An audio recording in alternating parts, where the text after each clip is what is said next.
तो hello student, कैसे हैं आप सभी। चलिए अब आगे बढ़ते हुए करेंगे कक्षा 9 के प्रश्नावली 2.4 के क्वेश्चन नंबर 8 का सवाल नंबर 3। देखिए, इसके पहले वाली वीडियो में सवाल नंबर पहला और दूसरा करा। यदि आपने वह वीडियो नहीं देखी है तो इस वीडियो के डिस्क्रिप्शन में मैंने लिंक दे दी है, तो आप वह वीडियो जाके देखें। चलिए अब करेंगे सवाल नंबर 3। यहाँ पर डालेंगे हल। देखिए, इन सवालों करने के लिए सबसे पहले एक फार्मूले की आवश्यकता होती है और फार्मूला आपके लिए अच्छी तरीके से याद होना चाहिए। देखिए, यहाँ पर फार्मूला लिख लेते हैं। देखिए, फार्मूले में सबसे पहले आता है AQ plus BQ plus 3A² B plus 3AB² बराबर होता है A प्लस B का होल क्यूब। देखिए, एक बार वो बता देते हैं, अपन के लिए सवाल है वो इस वाले फॉर्म में दिया गया है। जब इस वाले फॉर्म में दिया है तो यहाँ पर अपन के लिए पहले ऐसा जमाना होगा और बराबर इस वाले रूप में अपन को बनाना है। ये अपन के लिए आंसर लेके आना है, यानी अपन के लिए बस इस सवाल में से A और B के मान निकालना है। अब कैसे निकलेंगे, देखिए यहाँ लिखा हुआ है 27। जैसे 27 के लिए काय का क्यू लिख सकते हैं, तो यहाँ पर फैक्टर लेके देखें। देखिए 3 नम 27, 3 3 9, तो हो जाएगा यहाँ से 3 एकम 3, यानी 1 2 3 आया ना। तो यहाँ पर अपन लिख सकते हैं 27 के लिए 3 का क्यू। आप बोले यहाँ से लिख सकते हैं, कोई दिक्कत वाली बात नहीं है, क्योंकि 3 का क्यू करेंगे 27 हो जाएगा। ठीक है, ये देखिए AQ के रूप का भी ये रूप बन गया। अब आता है फॉर्मूले में प्लस, तो लगा दिया प्लस, लेकिन यहाँ पर तो माइनस है ना, तो अपन को फॉर्मूले के अनुसार चलना है। देखिए, फिर आता है BQ, तो इस वाले रूप के लिए BQ का रूप बनाना है, यानी 125 के गुणनखंड लेंगे। इसके लिए 125 के लिए 5 से देंगे तो 5 दूनी 10, 5 25, फिर 5 से देंगे 5 25, तो 5 एकम 5, यानी 125 की लिख सकते हैं 5 का क्यूब। यहाँ पर हो गया 5 का क्यूब, लेकिन देखिए साथ में यहाँ पर A भी है, तो यहाँ पर लिख दो A। ठीक है, अब देखिए यहाँ पर माइनस है, लेकिन यहाँ पर अपन ने प्लस लगाया है, लेकिन माइनस की आवश्यकता है, तो अपन के लिए ये जो -5 है ये माइनस का रूप का लेना पड़ेगा, क्योंकि माइनस का क्यू करेंगे तो माइनस ही हो जाएगा, तो यहाँ पर माइनस भी आ जाएगा। ठीक है, और फॉर्मूले के रूप में यहाँ पर प्लस भी आ गया। अब देखें, यहाँ से अपन के लिए A और B के मान पता चल गए। आप कहेंगे कैसे, देखें फॉर्मूले में यहाँ पर ब्रैकेट के अंदर लिखा हुआ है A, लेकिन अपने सवाल में आ रहा है 3, तो अपन बोल सकते हैं कि जो A का मान 3 है, तो यहाँ साइड में लिख रहे हैं A बराबर 3।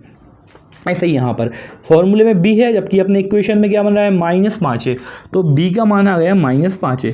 सवाल हो गया हल, बहुत ज़्यादा इजी है। अब देखें, फिर आता है प्लस, तो यहाँ लगाएंगे प्लस। देखिए फिर है 3A² B, तो ये तीनों गुणा में है, तो देखिए 3 गुणा A², और A का मान 3 है, तो यहाँ हो जाएगा 3 का स्क्वायर गुणा। देखिए B है और B का मान -5 है, तो हो जाएगा -5A। अब इसके लिए हल करके देख लें क्या ऊपर वाला बन रहा है। देखें, देखिए ये प्लस और माइनस तो हो जाएगा माइनस, सही बात है। अब देखिए 3 गुणा 3 का स्क्वायर करेंगे 9 होगा, और यहाँ पर है 5A, और ये माइनस प्लस हो गया माइनस। अब देखिए ऐसा गुणा करें, 5 तिया हो जाएगा। देखिए यहाँ पर 3 का गुणा 9 में करेंगे 27 आएगा, और 27 का गुणा 5 में करेंगे तो हो जाएगा 135, और A है तो A भी आ गया है ना, यानी इसको हल करते हैं तो ऊपर वाली टर्म बन जाती है, बिल्कुल बन जाती है। अब आगे देखें, फिर प्लस आता है तो प्लस लगाएंगे। अब देखिए लिखा हुआ है 3AB², तो 3 × A, और A का मान 3 है, तो यहाँ लिख देंगे 3 इंटू, देखिए B का स्क्वायर, और B का मान -5 है, तो हो जाएगा -5A का स्क्वायर, -5A का स्क्वायर। और इसको हल करके देख लें क्या ऊपर वाला रूप बन रहा है क्या। देखिए प्लस है तो प्लस आया, 3 3 9 है ना, और यहाँ पर 5 का स्क्वायर करेंगे तो हो जाएगा 25A², और माइनस का स्क्वायर तो प्लस हो जाएगा, और 25 का गुणा 9 में करेंगे तो 25 नंबर 225, यानी रूप बन गया है ना। अब देखिए यहाँ से अपन ने सवाल इस वाले रूप का जमा दिया। अब बराबर में आता है A प्लस B का होल क्यूब। अब यहाँ पर मान रख देंगे अपन। देखिए A का मान क्या था, 3 था, यहाँ पर साइड में लिखा था, तो यहाँ लिख देंगे 3। फिर आया प्लस, तो प्लस लगाएंगे।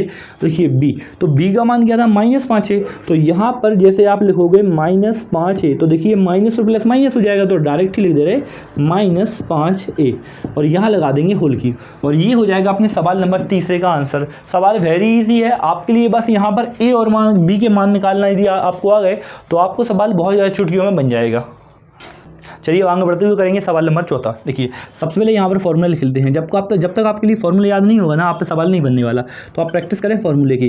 देखिए AQ प्लस BQ, आप मेरे साथ बोलते हैं, पहले AQ फिर BQ, फिर आता है प्लस। देखिए फिर आता है 3A² B प्लस 3AB²। यदि आपने 2 बार 3 बार लिख लिया ना, तो आप कहेंगे वाह सर फॉर्मूला याद हो गया।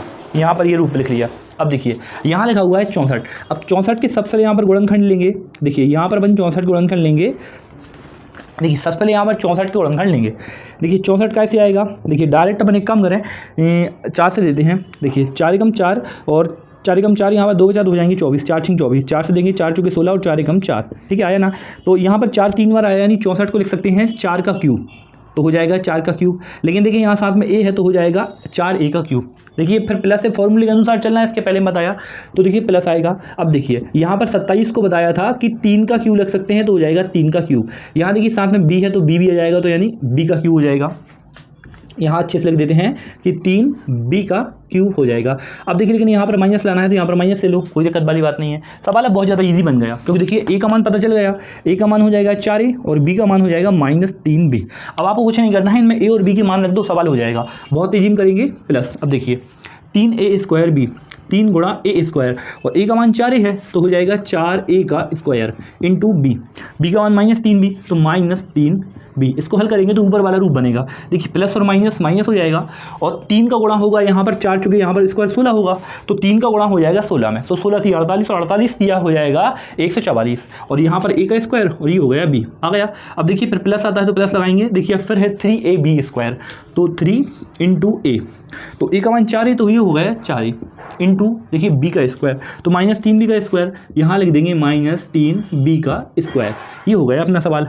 अब इसको हल करके देख लें ऊपर वाला रूप है क्या नहीं। देखिए प्लस तो प्लस आएगा, और 3 चौके 12 और 12 गुणा 9 होगा, तो 12 9 108 हो गया ना। और यहाँ पर a है तो a आया, और यहाँ पर माइनस का स्क्वायर प्लस और b का स्क्वायर तो b² हो गया ना। अब देखें आगे अपन के लिए बस मान के रखना है इसमें। देखिए यहाँ पर है a है ना, तो a का मान तो 4 है, तो यहाँ पर हो जाएगा 4a प्लस है, लेकिन b का मान माइनस में है ना। यहाँ पर मैंने a का मान 4 लिखा था और b का मान लिखा था -3b। देखिए यहाँ पर प्लस प्लस लगाएंगे, a लगाया, लेकिन b का मान तो माइनस का है, तो यहाँ पर माइनस का मान तो माइनस प्लस माइनस हो जाएगा, तो मैं डायरेक्ट लिख दे रहे हैं माइनस, फिर है 3b है ना, और यहाँ पर है होल क्यूब। ये हो जाएगा अपने सवाल नंबर चौथे का आंसर। आप सवालों के लिए प्रैक्टिस करें, बार बार सवाल करना ना भूलें। आप मेरे साथ पेन पेपर कॉपी हर चीज़ लेकर बैठा करें। आप यदि अभी भी प्रैक्टिस नहीं कर रहे हैं, आप वीडियो के लिए देख लेते हैं और सोचते हैं मुझ पर सवाल बन गया, तो आप गलत सोच रहे हैं, आप पे सवाल नहीं बना है। आप खुद करके देखिए, आप अपने सामने बुक रखिए और रजिस्टर रखिए और हाथ में पेन, और सवाल को फिर करना स्टार्ट हो। यदि आप पे खुद पे बन रहा है तो अब आप बोल सकते हैं कि हाँ सवाल बन रहा है। आगे बढ़ते हुए करेंगे सवाल नंबर 5। देखिए ये वाला सवाल इस वाले फॉर्म का दिख रहा है। अब आपको लग रहा होगा कि सवाल तो बहुत ज़्यादा कठिन है, लेकिन सवाल बहुत कठिन नहीं है, सवाल बहुत ज़्यादा ईजी है ना। अब देखिए करेंगे, यहाँ पर डालेंगे हल। आपके लिए सबसे पहले यहाँ पर फॉर्मूला लिखना है,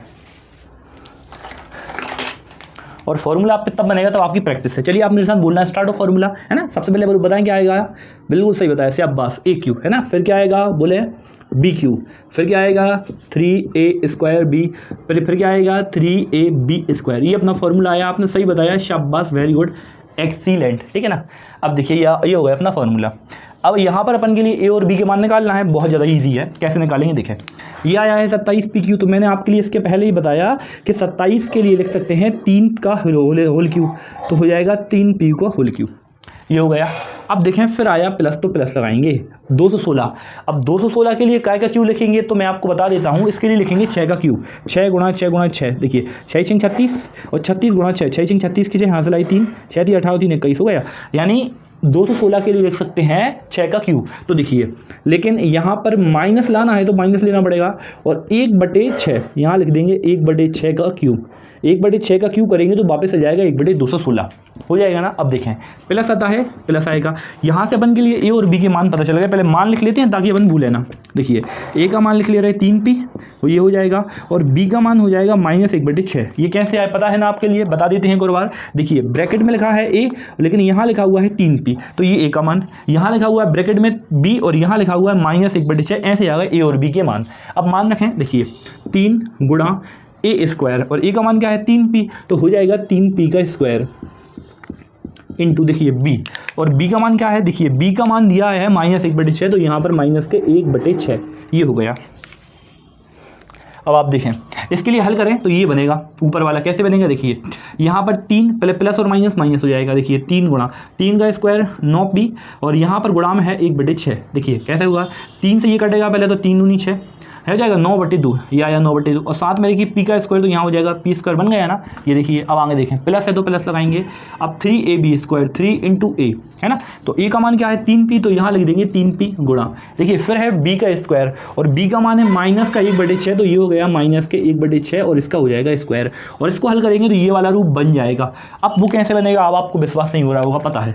देखिए यहाँ लिख देंगे 3 गुणा 3 3p सॉरी, अब देखिए 1 का माइनस का स्क्वायर प्लस हुआ और 1 का स्क्वायर 1 और 6 का स्क्वायर 36, ये कटेगा 3 से कटेगा पहले ये 3 एकम 3 3 19, फिर कटेगा 3 एकम 3 3 चौके 12, ये हो गया 1/4 और साथ में p है तो ये हो गया p, यानी इसको हल करेंगे तो ये वाला रूप बन जाएगा, है ना। सवाल बहुत शानदार था, मज़ा आ गया सवाल को करके। आपके लिए बस एक बार ध्यान रखना है, इसमें a और b के मान लाना है। अब देखें मान रख देते हैं यहाँ पर a का मान, देखें a का मान क्या है, देखिए a का मान यहाँ पर 3p, तो यहाँ लिख देंगे 3p। अब देखें b, लेकिन b का मान तो माइनस में है तो यहाँ पर लगाएंगे माइनस, फिर b का मान लिख देंगे 1/6 और साथ में है होल क्यू, तो लगा देंगे होल क्यू। ये हो जाएगा सवाल नंबर 5 का आंसर। आपके लिए आज के सवाल कैसे लगे और आज की वीडियो कैसी लगी, आप प्लीज़ मुझे कमेंट करके बताएं, समझ में आए हैं कि नहीं आए। यदि आपको अभी भी सवाल समझ में नहीं आए हैं तो वीडियो थोड़ा रिवर्स करें, एक और बार देखें, आपको निश्चित ही सवाल 100% आपको समझ में आ जाएंगे। चलिए मिलते हैं नेक्स्ट वाली वीडियो में नेक्स्ट वाले क्वेश्चन के साथ, तब तक अपना ध्यान रखें, प्रैक्टिस करते रहें लगातार। Thank you so much.